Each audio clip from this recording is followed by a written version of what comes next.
going forward.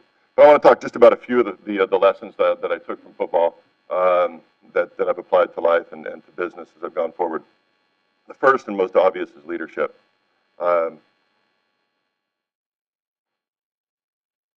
When you're 21 years old, as I was when I was drafted and installed as the figurehead of the New England Patriots, and you're on the field and on a team with a bunch of guys that we referred to back then as grown-ass men. You step into the huddle and you've got a bunch of guys that have families and investment portfolios and all this stuff. And as a 21-year-old, you got to lead this group. It was pretty heady stuff.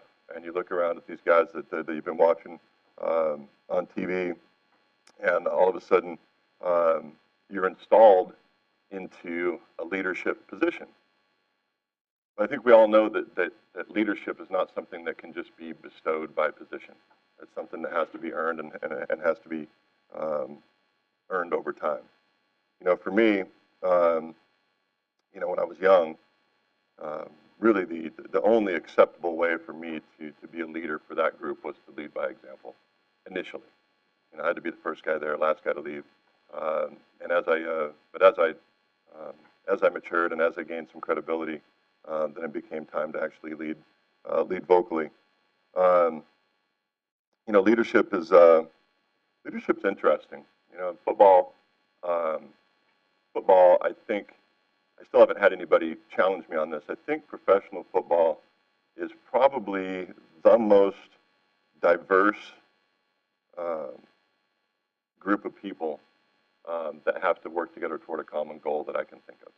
And I haven't had anybody challenge me on that yet. When I was playing ball, my offensive line, we had Bruce Armstrong, who grew up on the streets of Miami with guns and bullets and things flying around, playing next to Todd Rucci, who was from Upper Darby, Pennsylvania.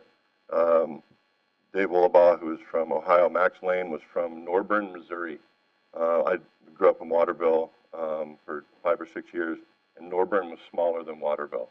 When we played the Kansas City Chiefs and Max was going to be close to his hometown, they canceled church. So but all of these guys had to work together toward a common goal, and it was really an interesting leadership project and a leadership endeavor to try and get everybody to communicate. It's interesting. Football players, there's sort of a stereotype of the big dumb football player, and it's actually for the most part not true, at least on the offensive side of the ball.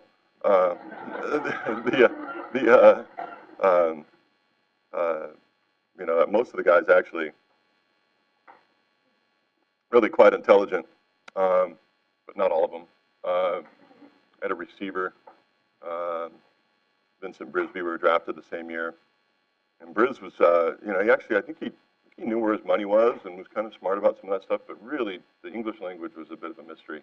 He grew up in Northeast Louisiana, and so there was kind of some of this Cajun slang, kind of mixed with some street, and it's like we'd talk to Briz, and a couple times I took the receivers out to dinner.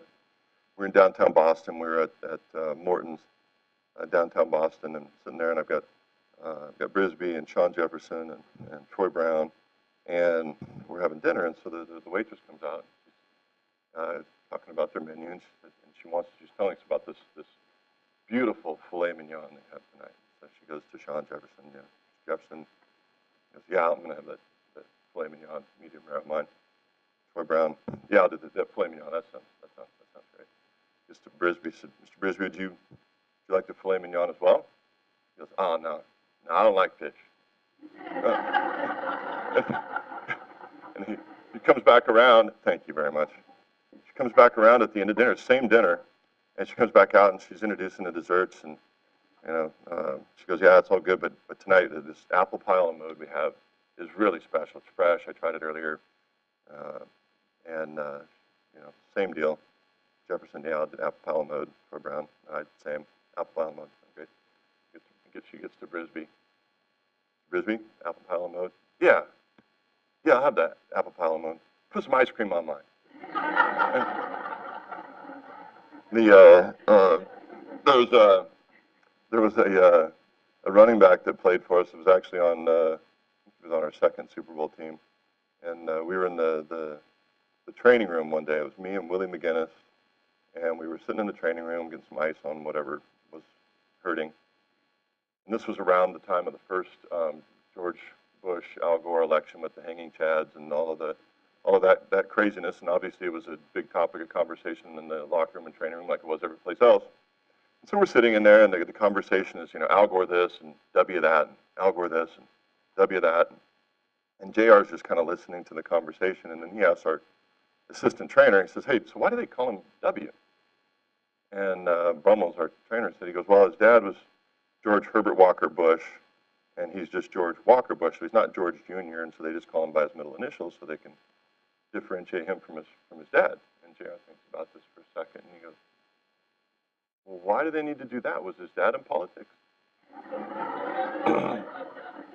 And yeah. Okay. So one more. So we're sitting in the locker room, and it's me and a couple of linebackers and a couple of other quarterbacks, and we're sitting there after practice, late after practice, and the NFL actually has a really good 401k program for players. They match 2-to-1, and it's a nice deal. And so we're sitting there after practice, and we're talking about our 401k program, and hey, how are you going to allocate that? What are you going to do? And this young defensive back overhears our conversation. He's kind of changing talent off. Overhears our conversation. And he hears 401k, and he looks over at us. He goes, "Man, I don't care what they pay me. I ain't running no 401k."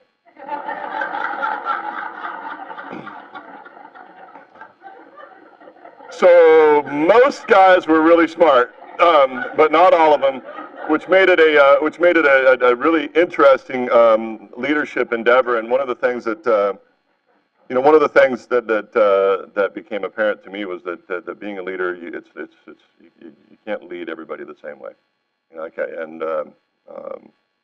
Now as a business owner and a parent and a football coach and all of that, that lesson just jumps out at me all the time. That some guys need a stick, some guys need a hug, and sometimes the guy that needed to get hit with a stick yesterday needs a hug today. So it was just really an interesting endeavor to learn about leadership.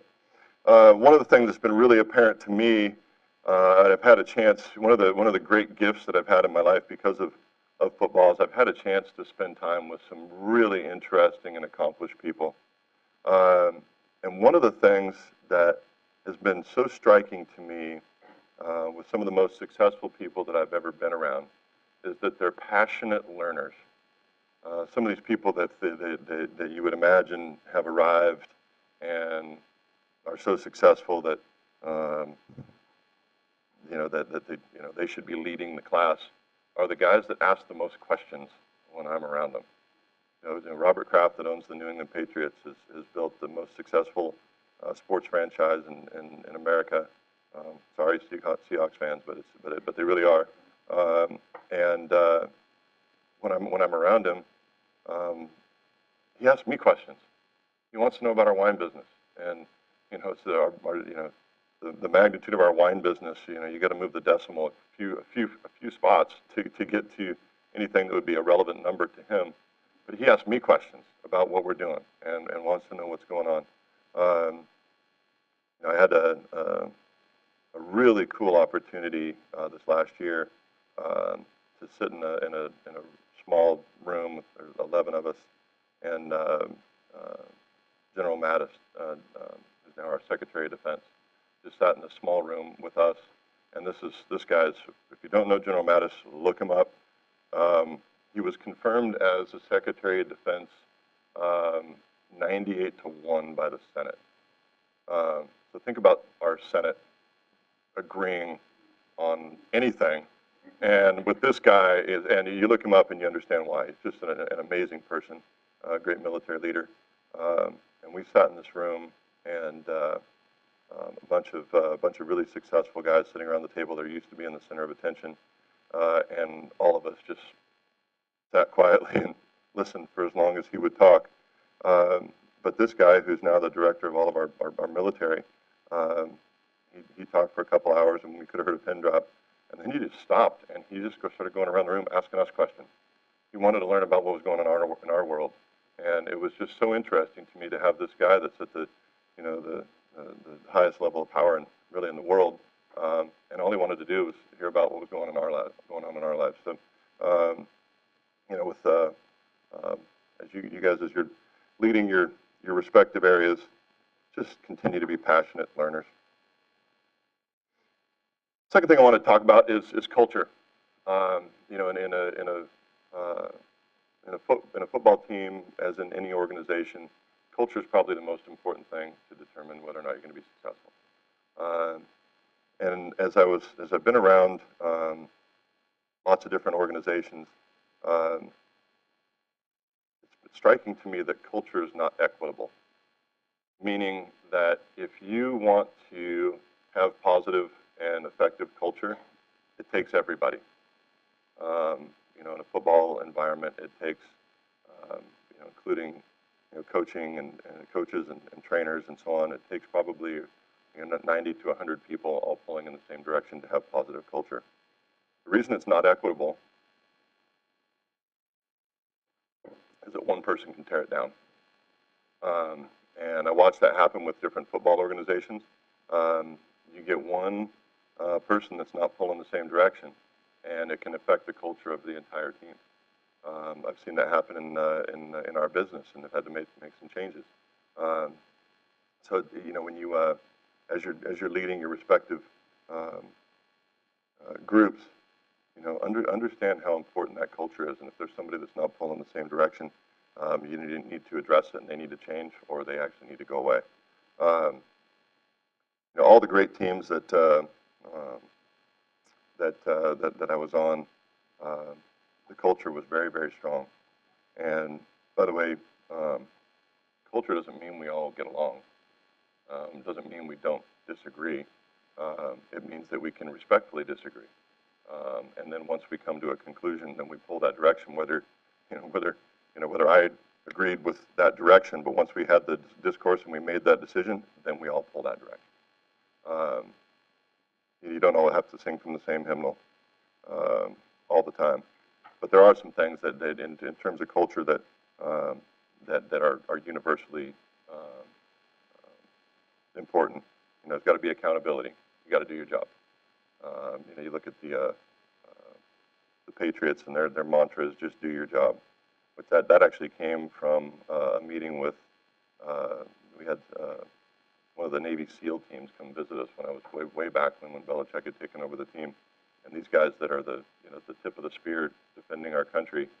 You know, there are our heroes as football players were those guys, and they were so humble about what they did.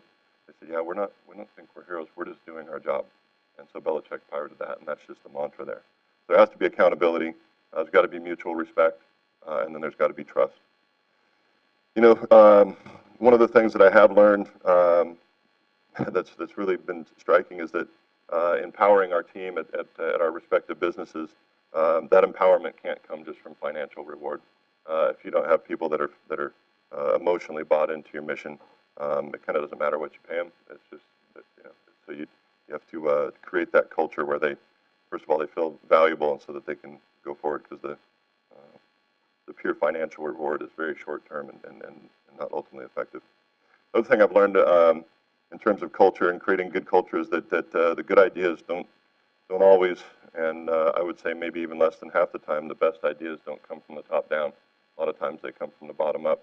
I know that in our business, a lot of the best things that we've done have come from young employees that are more in tune, quite honestly, more in tune with the generation we're trying to reach now with the business. My grandpa Stu, who was World War II pilot, and then he was in public service here in Washington for a long time. He was a state legislator, and then he was the director of the Department of Agriculture, and then his final post was as the director of the Department of Fish and Game here in in Washington, and it was really interesting because there was a big problem that they were addressing, and that was uh, the fishing rights as they related to the Native Americans in the Puget Sound. And it was a big bone of contention, and it had been a fight for a long time. And my grandpa Stu finally had a breakthrough. He went and sat down with the tribal chiefs, and he walked in, and they all sat in a circle, and he came in and sat down. And when he sat down, nobody said anything until finally one of the chiefs said to him, he said, "Well, what have Mr. Bledsoe, what have you come to tell us?" And he said, "I haven't come to tell you anything. I've come to listen." And all of a sudden, that was the breakthrough, and ended up coming to a peaceful and good resolution. But it didn't change until the guy that was supposed to be in charge said, "I'm only here to listen." And I said, it's been just really a strong lesson for me to learn in creating culture. Last thing on culture, got a good friend who's built an extremely successful business down in Bend, and I asked him, I was like, "Man, you guys have a really," because I've been at his place of work, and they've got a lot of employees. I said, "Man, you guys have a really strong culture. What do you do?" He goes, "Well, it's pretty simple.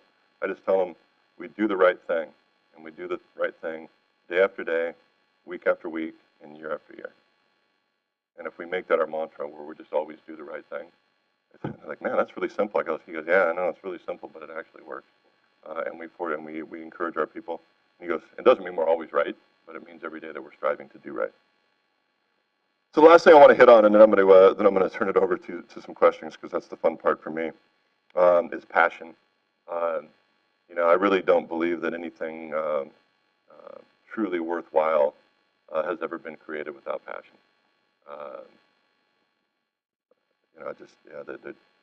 If there's no passion, actually I'm not extremely well read, but in the and don't know all my Bible verses, but there is a verse where there is no passion, the people will perish.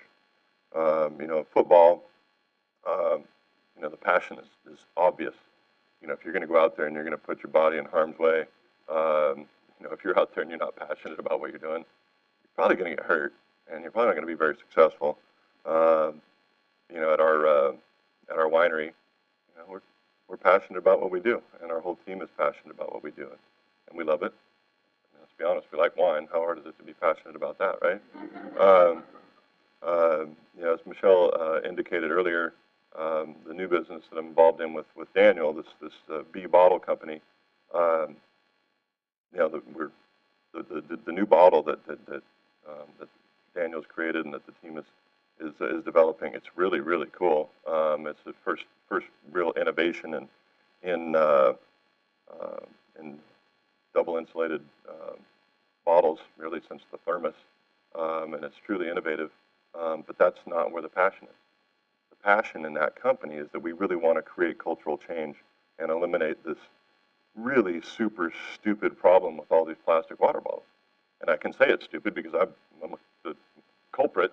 We live in the Pacific Northwest, and the water's free, and it's delicious. And I pull up to a gas station, I walk in and buy a $5 bottle of water.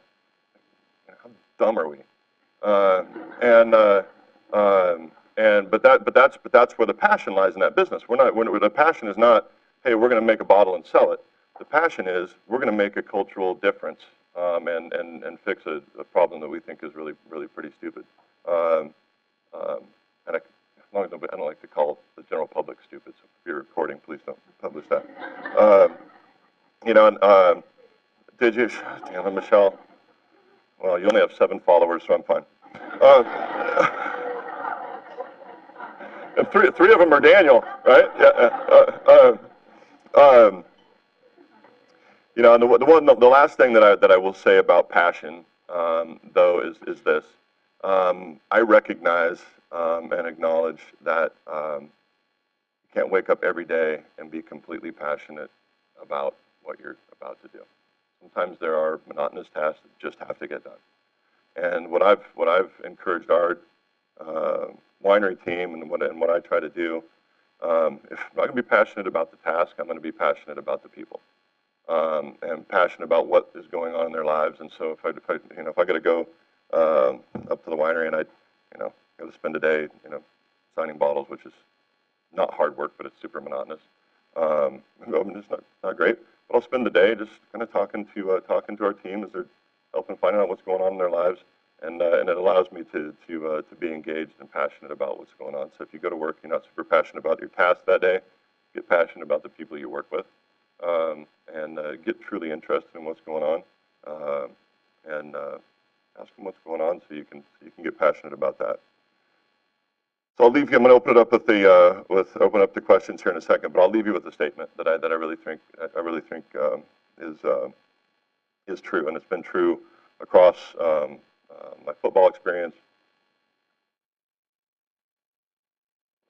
been true across my family experience, it's been true across my business experience, and I tried to crystallize into just one sentence. As leaders, you'll provide passionate leadership to create a culture of excellence. You'll be amazed what can happen. Passionate leadership, culture of excellence. Those two things. If you'll provide that in your respective groups, you can just be amazed at what happens. With our winery team, it's small. Our company we only have 7 employees. They're all on salary. Because if I had to pay them hourly, they'd be really expensive. And the reason that's true is because they are passionate about what they're doing, and they know that when they go to work, there's a culture of excellence, and they want to be there, and they want to finish the task, whether it takes them 12 hours that day or whether they have to stay on a Sunday. But because of that, we built a really successful business. Thank you guys for having me. This is the most Seahawks I've been surrounded by since I got my ass kicked and at the clink about a decade ago. And I'm over it now though. And I'm actually back to being a Hawks fan, which is pretty fun. Big fan of Pete Carroll. Love Russell Wilson. Love everything that's going on over there. So. I actually feel okay with this. About 5 or 6 years ago, I would not have been okay with it. At least there's no Husky jerseys in the room, which that's perfect, and we got to go Cougs. But anyway, thank you guys so much for having me. I'm going to throw this open to questions. You guys got some questions for me about? And this doesn't have to be. You can ask football questions. You can ask whatever you want. Going forward. Really? I'll go. Yeah, go ahead. Sorry. Yeah. First of all, nice ball to Phil Bobo. Right. Thank you. It's taken 25 years to say that. So. Right. That snowball looking up. Mm. 2 questions. Yeah. Have you been to the Waterville Fair yet? Number 1. Okay, and number 2, because I have kids, I would probably just love to go out there. And number 2, your headwind season, maybe for Cougs, how's camp going? Would you love to play down there now if you're back? Oh, geez, dude. Yeah. Yeah. And thanks for being here. Right on. Yeah, the Waterville Fair. I haven't been to the Waterville Fair since 3rd grade.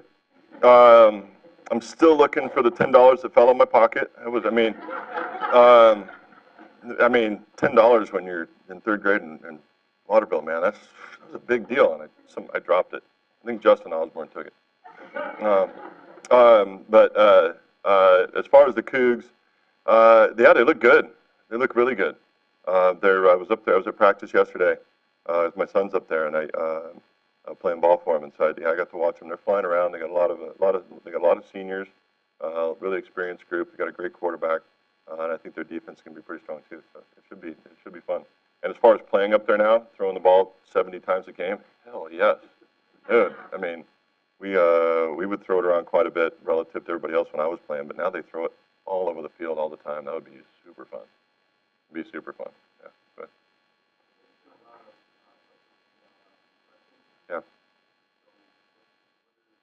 Yeah. I may have had some concussions. I don't remember. No, there are a couple of overriding comments. Number one, your view of those kinds of injuries when it's yourself is far different than it is when you're a dad. So it's something that I take very seriously. Um, there are a couple of things though that I've tried to make sure people know. Number one is the game has changed, and it's changed dramatically. I've been coaching high school football. It's my 5th year, and it's changed dramatically just in the time that I've coached. And it's changed at every level in terms of the safety of the game.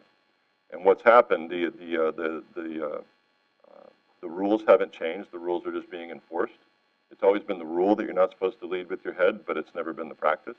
Now that rule is being enforced, and they're in the high school game. If a kid leads head to head, he's out of the game, and if it's flagrant, he's out of the next game also. They've also taken the control at every level away from the player and away from the coaches. It's in the hands of a medical professional at every level. And at our level, at the high school level in Oregon, football coaches, we are criminally liable if we recognize any concussion symptom and allow a kid to play without doctor clearance. So they've taken it really, really seriously. All of the science, the one conclusive thing that they know about head injuries is that when you're most susceptible, if you have one injury, you're most susceptible to real damage if you have another injury while you're concussed. If you allow your brain to fully heal, then the risks go basically back to the baseline. So the game is much, much safer now. Personally, I really feel like the rewards of football, especially at the high school level, far outweigh the risks. And I say that as a parent whose sons have all played. The life benefits you get from being a part of football. For some of these young men, and it doesn't have to just be football, by the way. It's activity, but it's a risk that's worth taking. Most of my buddies that played in the NFL for a long time, they're all doing well. They're all doing fine. I think the last thing I'll say, and this is something I would never say publicly because it would be taken wrong and be taken out of context. There's a problem with the statistics that have been published.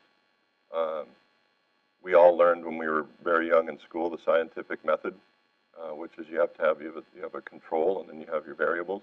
They're not publishing the control. They're only publishing the statistics for players who reported that they had problems. They haven't shown us. I've looked for it. They haven't shown us the results of brains of people that didn't play professional football. They've only just said this exists in this subset of football players that had issues. They haven't shown us any statistics from guys that didn't report issues. They haven't shown us any statistics from people that never played football. And so and I'm not saying that the information is wrong. I'm saying that they haven't shown any scientific evidence that football causes this, which is really frustrating to me. Because it may be very conclusive and it may not be, but they haven't proven anything because they haven't they haven't published the scientific method with these statistics they're putting out there. They're just putting out there into the universe that 98% of the brains we looked at from football players had tau, which is the indicator of CTE. Okay, got it. Go analyze some brains of people that never played football and compare it to that and see if it exists there because they haven't proven anything. The other thing that I will say, and again, this goes along the same lines of the way things that are reported, there was a report recently, and of course, it wasn't sensational enough, so it didn't gain any traction. They did finally publish results like that when it came to players and their health issues and all of that after they were done with football. And it turns out that retired NFL football players, their suicide rate is lower than the general population. professional football players, the incidence of spousal abuse is lower than the general population. Depression is lower than the general population. And so they publish these statistics and they make it look like football players are killing themselves. Well, yeah, that happened.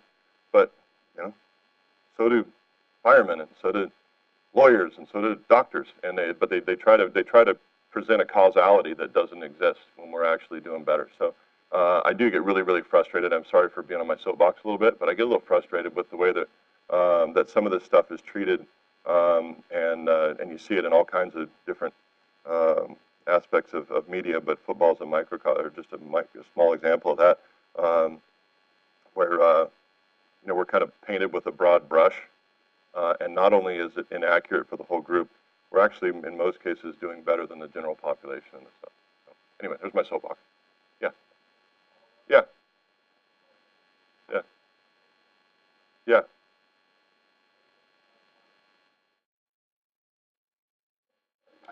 Um, I didn't know we were going that. I didn't know we were going that deep. Um, um, we do take about half of the wine through malolactic, and we're still experimenting, to determine whether we want all of it to go through malolactic or whether we want uh, to leave it a little sharper.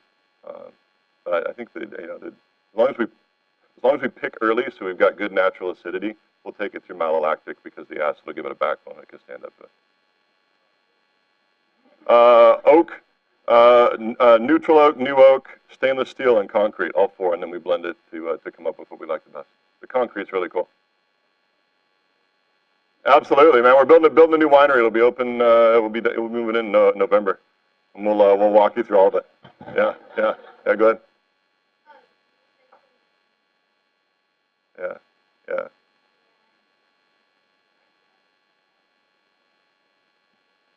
Hmm.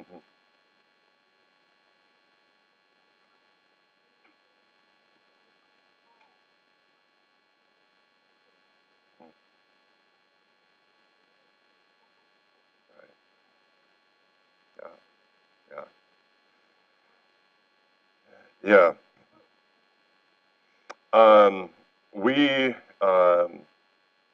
We we feel like um, as it's our responsibility as coaches, and this is, if I see this and it's not being done correctly, it's one thing that'll really, really get me mad. Our responsibility as coaches is to teach character to our athletes, to expect character from the parents, um, and to enforce that. And um, if we also teach them a little bit of football, great. But those character lessons are important. We make it really clear with the parents and well, the players first in our program, and then with the parents also that there's a zero tolerance policy, and then we have other parents that'll enforce that in the stands. And there've been a couple of dads that have gotten out of hand, and a couple of the other dads will just go take them to the gate and get them out because there's no place for it. It doesn't belong at it. I mean, if you're getting paid to play football, and somebody wants to yell at you and boo you or whatever, that's fine. That's your entertainment. You want to come and say things about my mom from the stands. All right, you bought your ticket. Great, whatever. Although the Jets fans, by the way, are the absolute worst, and they actually knew my mom's name, I kind of looked at it and was like, wow, that's actually good homework. Um, but in the high school in a high school environment, there's no place for it, and it really disgusts me if I see it done incorrectly, because that's the ultimate. That's the mission of high school sports, is to teach character and sportsmanship and all of that. And if it's not being modeled by the parents from the stands, then they need to not be at the game. So, yeah, go ahead.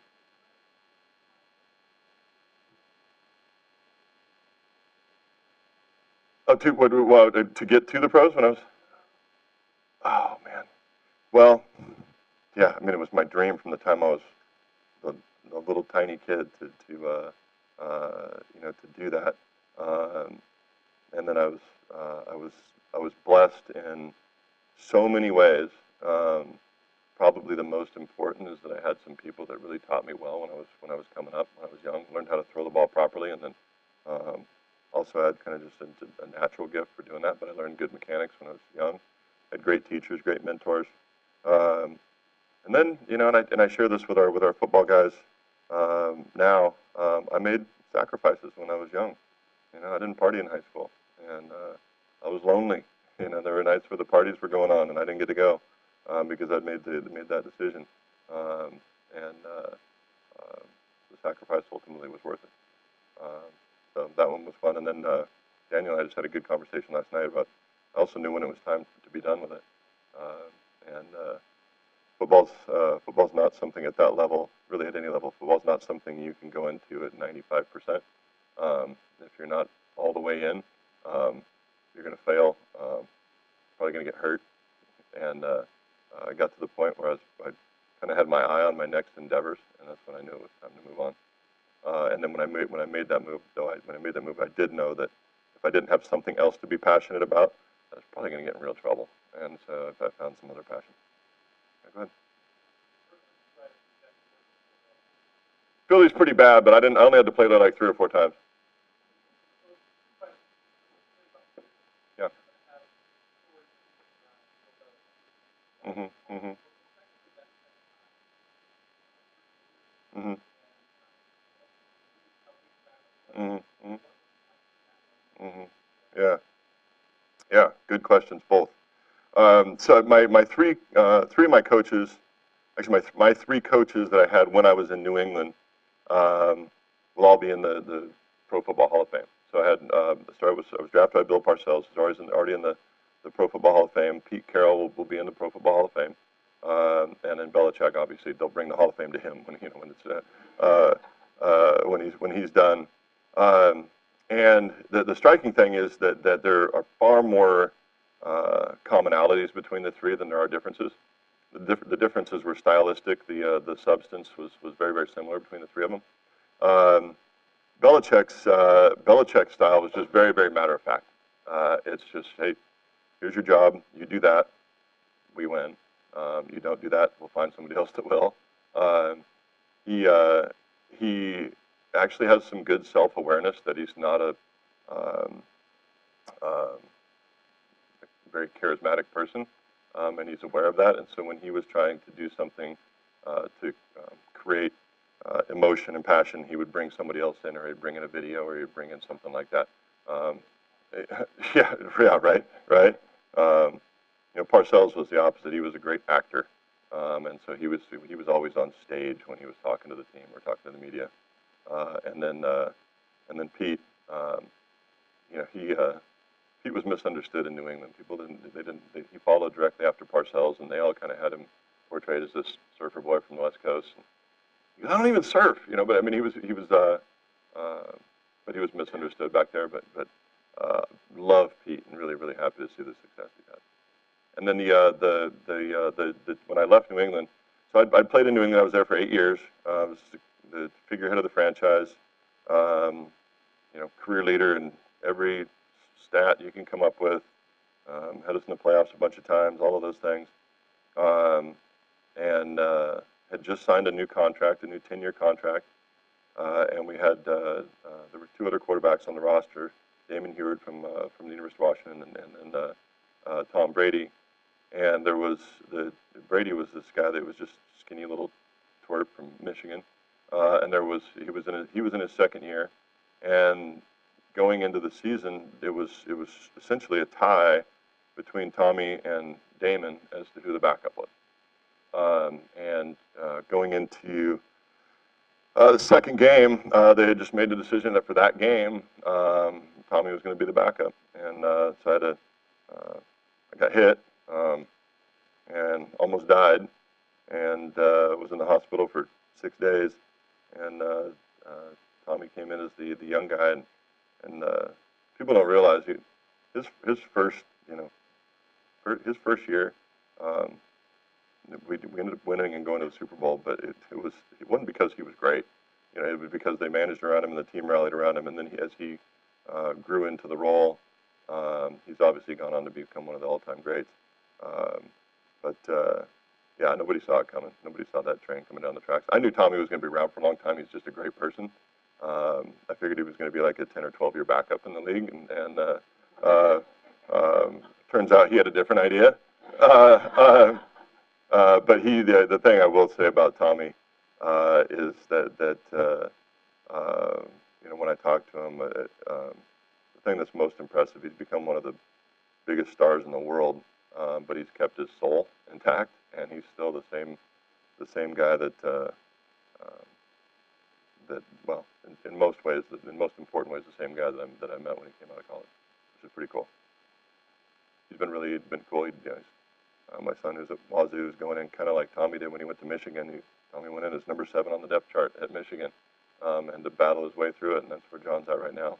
I think he's actually 5, but you know, you come at the bottom, and you know, he's the kind of guy that'll call and talk to my kid, or make a video for our football team, or you know, just like all that stuff. He's pretty cool dude. Outside of the fact that he was disrespectful and a bad backup because he took my job, but everything else was good.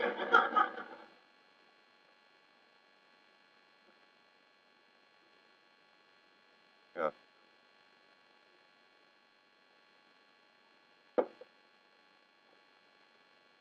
Yeah. Yeah. That was a hard time, and it was the injury wasn't the hard part. You know, it's kind of the facts of life when you play football. It's kind of the facts of life when you live life. You know, sometimes you're gonna get hurt. The hard part was once they let me, as I was not allowed to do anything for 6 weeks, and then after 8 weeks I was cleared to play, and I'd been the guy. I was the leader of the whole thing, and then when I was healthy and came back, my job wasn't there for me, and I didn't get to go back on the field and play that year. So I had a decision to make, and you know, there were the immediate thoughts, well, you know, heck with these guys, I'm out of here. You know, I'm not going to be yours to kick around after everything I've done for this franchise. You know, all of that. Like, man, I quit. I'm out. That only lasted for a few hours at home, not in front of the team, and then made the decision that I was going to go back and I was going to do the right thing and support our guys and support our team and support Tommy and you know, do all the things that you say you're going to do, but that are really hard in practice. And ultimately, because of that, you know, we got to the AFC Championship game, and Tommy sprained his ankle, and I got to come in and help lead us to victory. That's the picture on your deal there. That was when I came back in after I'd been hurt all year, and we won the AFC Championship game. We go to the Super Bowl. But because of that, I had other opportunities. You know, going forward, I wasn't a problem, and I also knew that I could go home and look in the mirror and be okay, rather than being the divisive guy that tore it down. Kind of help keep us together. It required some acting at times. So it required some. There were some times when I had to pretend that I was feeling what I was saying when I wasn't. But ultimately, it was the right thing to do, and it worked out. And I'm healthy now. That was good. I did almost die though. It's a little scary. Bleeding out inside. If our trainers hadn't made me go to the hospital, I would have gone home and then I wouldn't be here.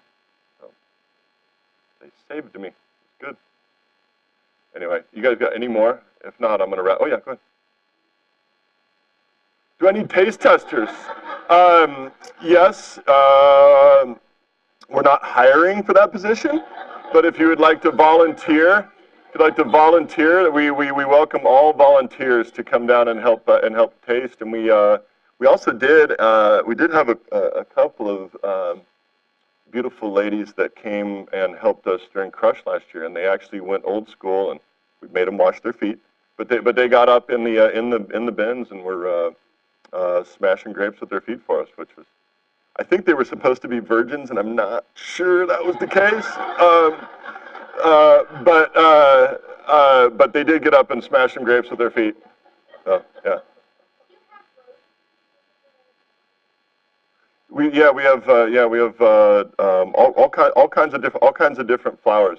Yeah, what we do in the vineyard is we try to create a beneficial environment in the vineyard, and so the flowers, outside of being pretty, they attract predatory insects that go eat aphids and get the little bugs that are trying to attack our vines. It's really kind of cool. In the vineyard, if you create a really beneficial and well-rounded environment, you don't have to use nearly as many chemicals. You don't have to spray for bugs. Use less fertilizer. We're not, we're not certified organic because we want to reserve the right to use some chemicals if needed.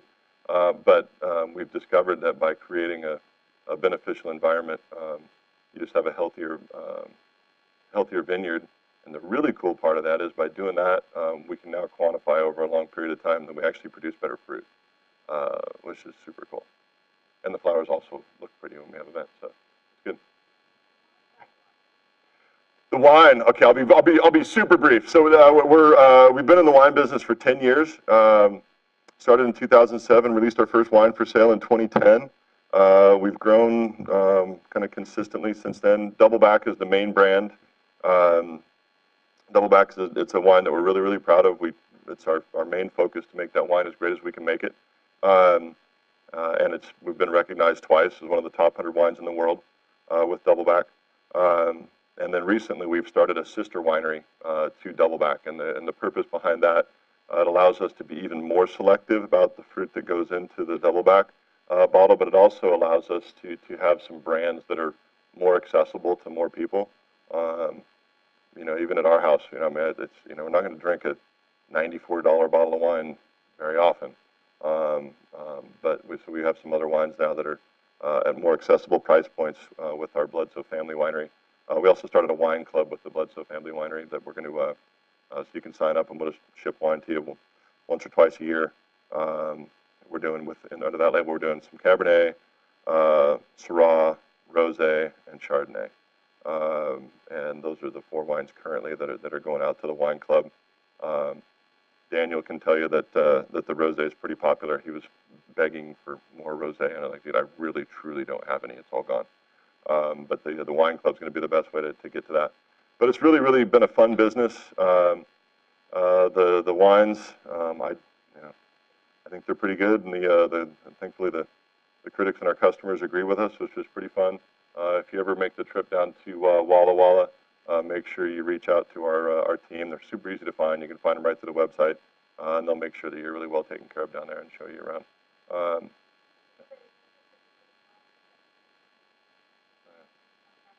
Yeah, right on. Thank you, Michelle. Yeah, perfect. Thanks. Dude, you're good at sales. Come on. I love it. You're hired. Oh, yeah, it's a good question. So people have asked that over time.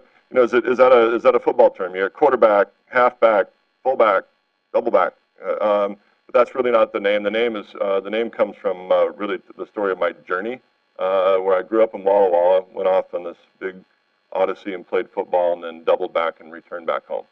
It was really important to us that the project be about authenticity and be true to the story. It's not a vanity project where you just I played football, now I'm going to slap my name on a bottle and go into the wine business. We wanted it to be really legitimate and be about the story of a small town boy that returned back home, and that matters to people. And it's far stickier than hey, that guy threw a football and it makes wine. That story doesn't resonate with the wine crowd. But if they know that it's a legitimate story about me returning back to my hometown to make wine, it seems to be a little stickier. Each of the wines has their own name, their own story. They're all related to our family in some way, which makes it fun. That's good.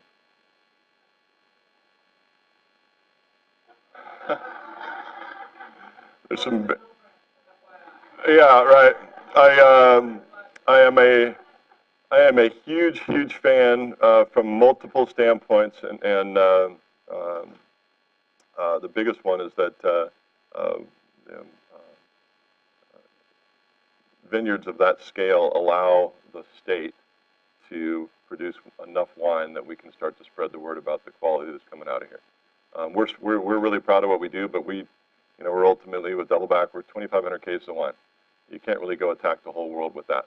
But vineyards of the scale of Mill Brand allow us to spread the word.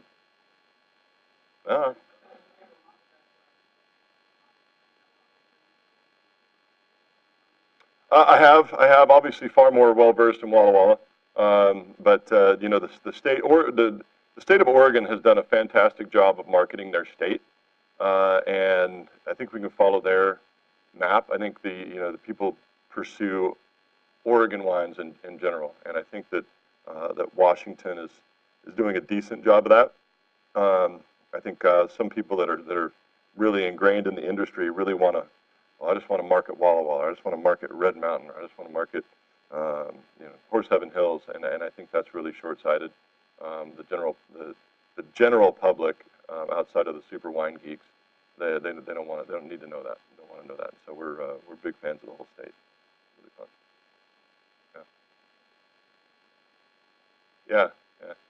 Yeah. Stuart Bledsoe, and now we have a Stuart Bledsoe in our family. My oldest son was Stuart, named after my grandpa. Thank you guys so much. Really a pleasure to be here. Michelle, thank you so much. Yeah, we'll be getting back to you on the water bottle company. We really feel like there's a chance to make significant change on what we view as kind of a ridiculous problem. And obviously, as people in the education world, you're the tip of the spear when it comes to making change with coming generation stuff. It'll be fun. And Michelle is going to help sell or even force you to buy. Right? You're pretty persuasive. I'll buy whatever you're selling as long as you leave me alone. But hey, thank you guys so much for having me. Appreciate it.